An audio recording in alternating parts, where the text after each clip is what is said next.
1954 America के president Dwight आइजनहोवर एक secret location की डिमांड करते हैं गवर्नमेंट से, जहां पर high altitude reconnaissance program start किया जा सके।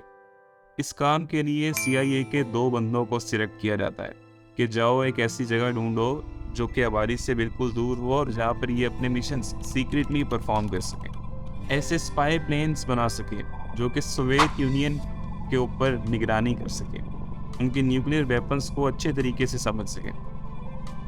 दोस्तों, एरिया 51 के बारे में फैक्ट्स के बारे में बात करने से पहले इसकी हिस्ट्री समझना निहायत ही ज़रूरी है, और हिस्ट्री में बात आती है कोल्ड वॉर की।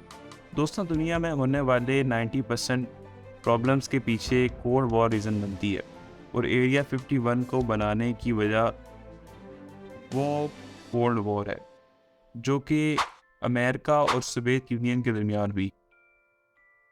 एनी जैकोब्सन अपनी किताब area 51 an uncensored history of America's top secret military base में बताती हैं कि कैसे उन्होंने एक सीक्रेट जगह ढूंढी जो नवाडा के एक सूखे हुए लेक बेड के बीच में था। दरअसल दोस्तों, एरिया 51 में जो काम परफॉर्म किया जाता है वो स्पाई एयरक्राफ्ट्स को बनाने का होता है। दोस्तों, इस जगह पर 2 इम्पॉर्टेंट एयरक्राफ्ट्स क्रिएट किए जाते हैं जो कि बड़ी आउटस्टैंडिंग तरीके से परफॉर्म करते हैं। पहला है लॉकहेड U-2 स्पाई एयरप्लेन, जो कि देखने में कुछ इस तरह का है। दोस्तों, 29 अगस्त 1949 को सोवियत यूनियन ने अपना पहला एटॉमिक बॉम्ब टेस्ट किया था अमेरिका में। तो दरअसल ये पता लगाना इंतहाई मुश्किल हो रहा था अमेरिका के लिए कि उस कंट्री में दरअसल चल क्या रहा है, क्योंकि उस वक्त ना उनके पास कोई रडार सिस्टम था और ना ही कोई सैटेलाइट्स थी। तो 1953 में CIA का एक कोवर्ट प्रोग्राम बनाया जाता है अमेरिका के प्रेसिडेंट ड्वाइट आइजनहोवर की जानिब से, जिसका नाम रखा जाता है प्रोजेक्ट एक्वाटोन। इसके लिए $22 मिलियन का बजट मुख्तस किया जाता है अमेरिका से। इस प्रोजेक्ट की डिमांड ये होती है कि एक ऐसा स्पाई एयरक्राफ्ट बनाया जाए जो कि 4800 किलोमीटर की रेंज तक ट्रैवल कर सके एक बार रिफ्यूल करवाने में, और इसके ऊपर 320 किलो के कैमरास कैरी किए जा सकें, और जो कि 21,000 मीटर की हाइट पर उड़ सके। इस प्रोजेक्ट का मिशन ये था कि एक ऐसा एयरक्राफ्ट बनाया जा सके जो कि ना ही किसी रडार के थ्रू डिटेक्ट किया जा सके और ना ही किसी सिक्योरिटी सिस्टम के थ्रू। इस तरह एक स्पाई प्लेन बनाया जाता है U-2 स्पाई प्लेन, जो कि अमेरिका की हिस्ट्री में इंतहाई इम्पोर्टेंट है।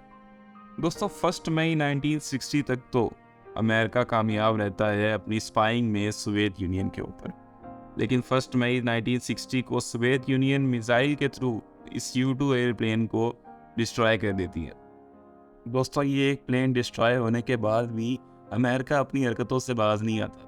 मिलिट्री पर मज़ीद प्रेशर किया जाता है कि भाई एक ऐसा प्लेन बनाओ जो कि इससे भी ज़्यादा तेज़ उड़ता हो, इससे भी ज़्यादा हाइट पर उड़ता हो और जिसको डिटेक्ट भी ना किया जा सके। दोस्तों, इसी कोशिश में बनाया जाता है लॉकहीड SR-71 ब्लैकबर्ड। दोस्तों, ये कोई आम प्लेन नहीं है, ये आज के ज़माने में भी एक इंतहाई इम्पॉर्टेंट प्लेन है मिलिट्रीज के लिए, जो कि आज भी मिलिट्रीज यूज़ करती हैं। अमेरिका की मिलिट्री आज भी ये प्लेन यूज़ करती है। ये आज के दिन तक दुनिया का सबसे तेज़ उड़ने वाला प्लेन है। दोस्तों, इसकी स्पीड है 3,400 किलोमीटर फी घंटा। ये 24,000 मीटर की ऊंचाई तक उड़ सकता है। दोस्तों, ये इतना तेज़ उड़ता है कि कोई चांस ही नहीं है कि कोई सोवियत यूनियन इसे मिसाइल से गिरा सके। अब दोस्तों, जब इतना इम्पोर्टेंट प्लेन और जिस पर इतना ज़्यादा बजट लगाया गया हो गवर्नमेंट की जानिब से, इसको बनाने के बाद इसको सीक्रेट रखना या फिर इसको टेस्ट करना भी इंतहाई ज़रूरी है, और इस चीज़ को पब्लिक से और बाकी पूरी दुनिया से सीक्रेट रखना नहायत ज़रूरी था। इसीलिए CIA इस्तेमाल करती है UFOs का, मतलब कि उन कॉन्स्पायरेसी थ्योरीज का जो कि पब्लिक में फैलाई जाती हैं। लोगों को यकीन करने दो कि ये एलियन के फ्लाइंग सॉसर्स है और हमें हमारा काम करने दो। यानी किसी को पता ही नहीं लगेगा कि इस जगह पे हमारे न्यूक्लियर वेपन्स की, हमारे सीक्रेट स्पाइंग प्लेन्स की टेस्टिंग चल रही है, और इस साड़े में हम अपना काम करते रहेंगे। बड़ा ही अच्छा तरीका ये US की गवर्नमेंट ने अपनाया एक अपने मिलिट्री के सीक्रेट प्रोग्राम को मज़ीद सीक्रेट रखने का।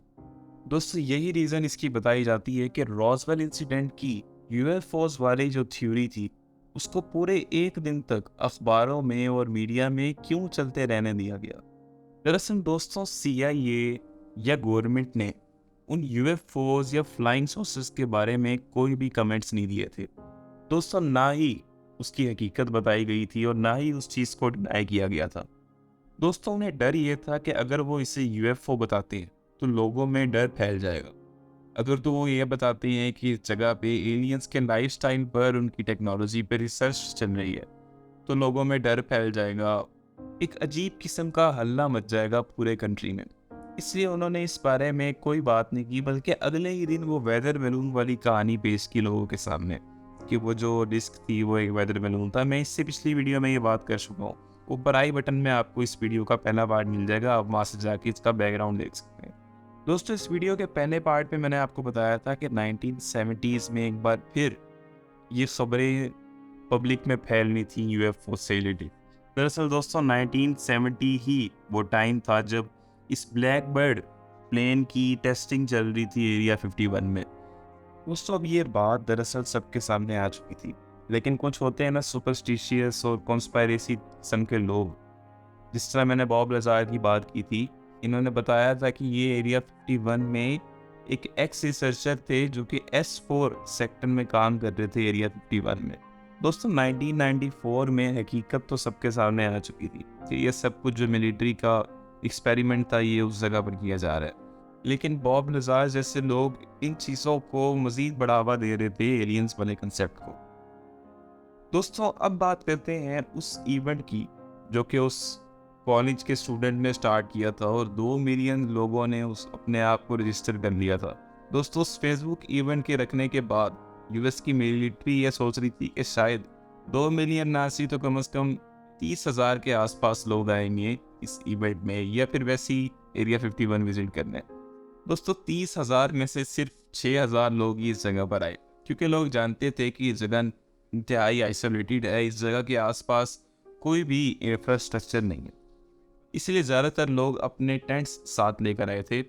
लोग वहाँ पर आते हैं और वहाँ पर सिर्फ एक अपनी पार्टी करते हैं और इस पार्टी का नाम रखा जाता है एलियंस टॉक। लोग सिर्फ वहाँ पे आते हैं, म्यूज़िक इवेंट होता है, डांस होता है, अच्छी सी पार्टी करते हैं और चले जाते हैं। दोस्तों दरअसल ये लोग उस एरिया में घुसे नहीं, वहाँ पे कोई अटैक नहीं किया, सिर्फ उसके आसपास एक पीसफुल किस्म की पार्टी की, एंजॉय किया, टाइम स्पेंड किया एक दूसरे के साथ और चले गए।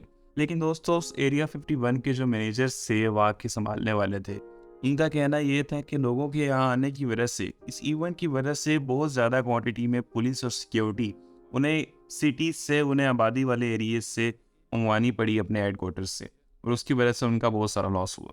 उसकी वजह से उन्हें बहुत सारा नुकसान हुआ, जिसकी कॉस्ट $3 लाख पड़ी सिर्फ लोगों को, सिर्फ पुलिस वालों को ट्रांसपोर्ट करने में। अब दोस्तों बात करते हैं उस वेदर बैलून की कि वो क्या किस्सा था वेदर बैलून वाला। दोस्तों मैंने आपको पिछली वीडियो में बताया था कि US की गवर्नमेंट कुछ पेपर्स रिवील करती है एरिया 51 से रिलेटेड। 1994 में US की एयर फोर्स ये बात रिवील करती है कि वो जो वेदर बैलून इनके सामने आया था ना, वो दरअसल कोई वेदर बैलून नहीं था, वो इनका एक स्पाई डिवाइस था जो कि एक प्रोजेक्ट में बनाया गया था, जिसका काम ये था कि जब सोवियत यूनियन अपने न्यूक्लियर वेपन्स की टेस्टिंग करेगी तो उससे पैदा होने वाली जो साउंड होगी उसको ये डिटेक्ट कर सके। ये साउंड डिटेक्शन के लिए इंस्ट्रूमेंट बनाया गया था कि कितनी दूर से ये लोग डिटेक्ट कर सके उस टेस्टिंग को, इन्हें पता लग सके कि उस कंट्री में चल क्या रहा है। ये साउंड डिटेक्शन के लिए इंस्ट्रूमेंट बनाया गया था, जिससे वेदर बैलून बनाकर पेश किया गया पब्लिक के सामने। लेकिन बाद में ये चीज़ सबके सामने पेश कर दी गई। तो सब 1994 में गवर्नमेंट हकीकत बता भी देती है, लेकिन लोग इस चीज़ पर बिलीव नहीं करते। लोग कहते हैं पहले इतना अर्सा ये लोग झूठ बोलते रहे हैं, अब ये हमारे सामने सच मान रहे हैं, अब तो हमें यकीन नहीं आएगा इस चीज़ पर। इसलिए लोग ज़्यादा बिलीव करते हैं उन कॉन्स्पायरेसी थ्योरीज पर। तो दोस्तों अगर बात की जाए तो एक आम एरोप्लेन लगभग 2600 या 3000 किलोमीटर की रेंज तक ही उड़ सकता है, उससे ऊपर ये नहीं जाता। लेकिन ये जो SR-71 था, इसका मैक्सिमम एल्टीट्यूड 12,000 मीटर था। दोस्तों एयर फोर्स ने अपने एक प्रोजेक्ट ब्लू बुक में ये इन्वेस्टिगेट किया था उन UFO साइटिंग्स की टाइमिंग को अपने फ्लाइट टाइमिंग से। तो दोस्तों दोनों रिकॉर्ड्स मैच कर रहे थे। दरअसल वो जो इन्हें चीज़ें नज़र आ रही थी लोगों को आसमान में, वो दरअसल एरोप्लेन से कुछ स्पाइंग इंस्ट्रूमेंट से, स्पाइंग प्लेन से, ये SR-71 ब्लैक बेयर प्लेन भी था। दोस्तों इसी बात को लोग अलहदा ही एक थ्योरी में ले गए। दोस्तों यूएफओ का अपना मतलब भी अनआइडेंटिफाइड फ्लाइंग ऑब्जेक्ट है। ये किसी ने नहीं कहा कि इसका ताल्लुक एलियन से है। ये सब सिर्फ थ्योरीज हैं, इनकी हकीकत क्या है किसी को नहीं मालूम।